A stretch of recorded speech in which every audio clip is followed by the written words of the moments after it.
Hey, what's up, everybody? Welcome to Dad's Expensive Hobby. What's up? Today we are talking about the Storm Collectibles Ultra Street Fighter 2, the final challengers, M. Bison. You can tell that this is a U.S. release version because it says M. Bison and not Vega on it, and it is finally here from Big Bad Toy Store, and I have to tell you, the wait was worth it. This is probably the best M. Bison release from Storm to date. We haven't seen what that Street Fighter 6 version coming out either later this year or next year, how it's going to look, but this one is pretty good. Not perfect. There are definitely some things we do need to kind of go over as far as negatives, and we are going to go over all of it. Let's get started with these package really quick. Standard Storm package, nice big window. I love it. The picture is encroaching a little bit, but it didn't cover up any of the figure because the figure was nice in front and center. Says down here, the big boss of Shadowloo M. Bison. I like that. On the side here, it's some nice artwork, not from the actual game, I don't think, but it looks fairly decent.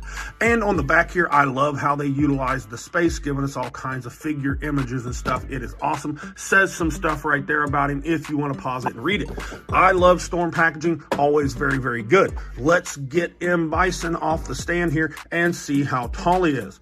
To the top of his hat, he is right at 7¼ inches, and down to where his hairline would be is about 7 inches, which would make the figure 18 inches, maybe just a little bit north of 18 centimeters. God darn it, 18 centimeters, just north of that, maybe 18.5 centimeters. So I think the height works. I think he's supposed to be about 5'11", but let's stand him next to some other characters and see how they all look.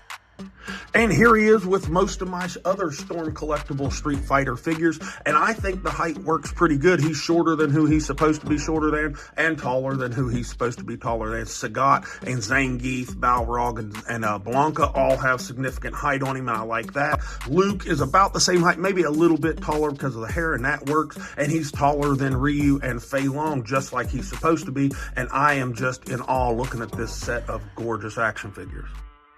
And you know it's not a Street Fighter review if I'm not showing off my Storm Arena figures, and here he is with the event exclusive Sagat and the Ken and Ryu Player 1s right here.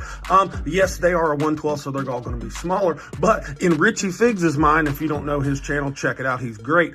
He thinks Sagat should, or M. Bison should be this size, but I had to break it to him that M. Bison's only 5'11", but I agree that, you know, M. Bison's a larger than life character, so in our minds, we cook him up to be bigger than he actually is, but I still think they all look really, really good.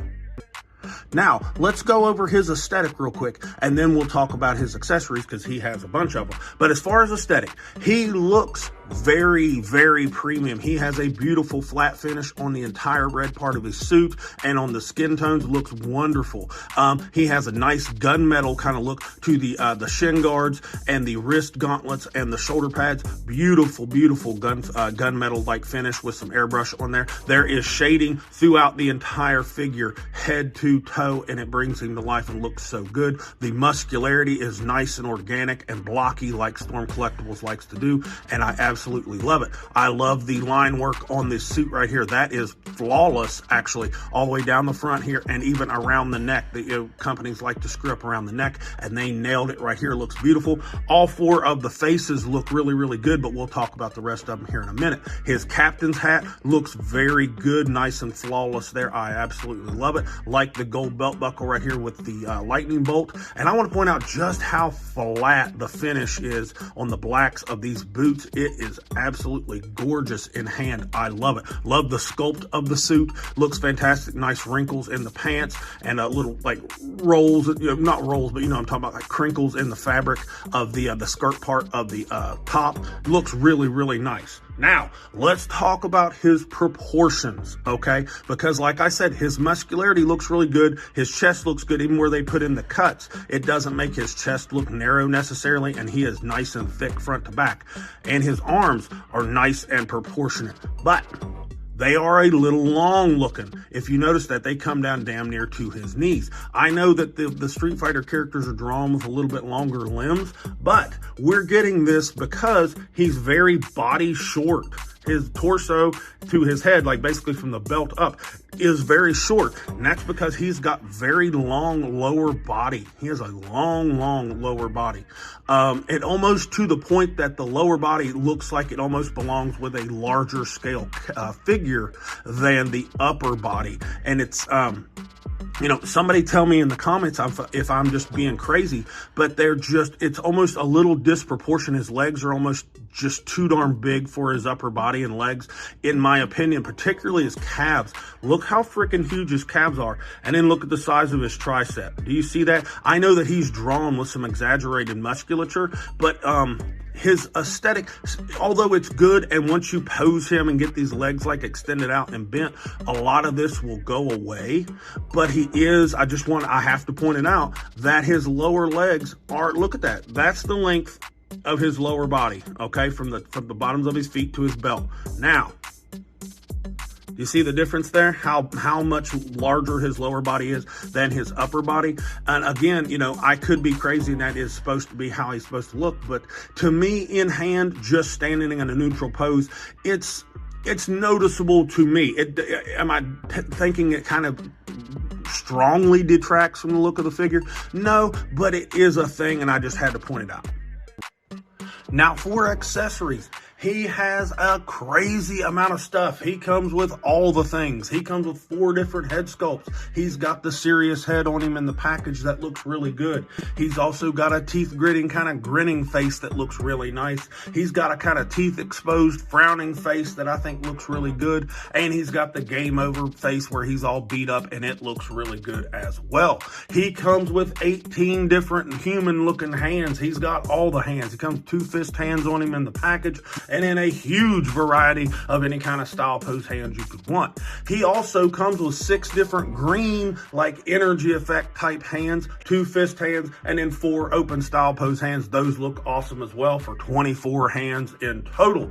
He also has 2 different energy effects, like punch effects that go on his fists, and they are 2 different sculpts, and they look fantastic. They're kind of like a light bluish green that fades out into a light green, kind of that transparent, translucent type plastic, and they look phenomenal. He's also got a beautiful set of cross arms attachments that are sculpted and shaded fantastically. They look awesome. And lastly, he has the cape.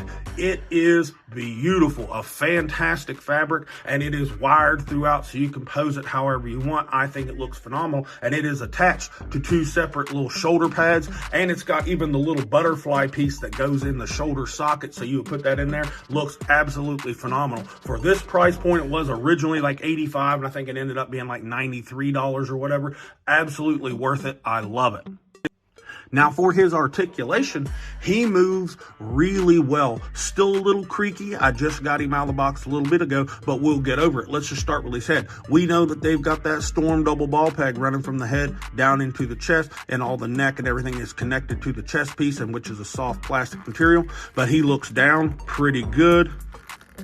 Looks up pretty good, even for a double ball peg. They're not known for looking up real good. And, side to side, and it looks really good. We don't get any lollipop kind of action or gapping. I think it's done really, really well. The head sits on the ball peg down in there really nicely. Shoulders, little squeaky, like I said, but come out to 90 degrees with no problem. And these shoulder pads will not really get in the way, so he will do a full 360. And we don't get the normal out of the way, like where this little piece in here will twist around with the shoulder. We don't get that with this one, and I like that a lot. And as far as the butterfly, it works beautifully. Brings the arms across the body, no problem. You can cross these arms over in front of me with no issue. That is very buttery smooth. And any kind of disfiguration or gapping you get back here is mostly hidden by the shoulder pad, so it is good to go. Very, very nice. Bicep swivel is a bicep swivel. They don't really screw those up. Now, elbows, they are not necessarily Storm's claim to fame, but you have big old arms and they still go past 90, so I'll take it. And the elbow doesn't look bad. I kind of like the way Storm does their joints. I know not everybody does. Wrist is a ball hinge like normal, so you get your normal movement right there and your rotation. Nothing out of the ordinary there. Now, in here, I believe it's at least a ball peg. I think Storm does a double ball peg in there, but somebody can correct me if they know more than me. But he will crunch forward a little bit on that. he will lean back a little bit on that. At least it's noticeable. You do get some shelving out of the sculpt because of the way they've done his abs, but it doesn't look that bad. And luckily, where the chest is soft plastic, you can finagle a little bit to hide most of it, and you get your tilt and twist up there as well.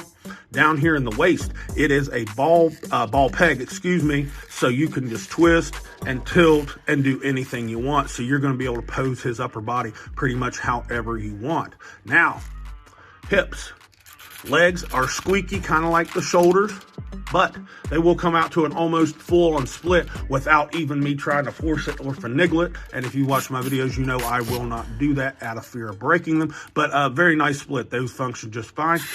Front kick leaves a little bit to be desired. That is not the best front kick ever, even with this piece being soft. And these right here, this skirt piece, is not really in the way. It's just the way the hip is sitting in there. It's just a little bit too tight and too high up. And I think, again, that has a little bit to do with the proportions of the figure, kind of messing with how he can front kick.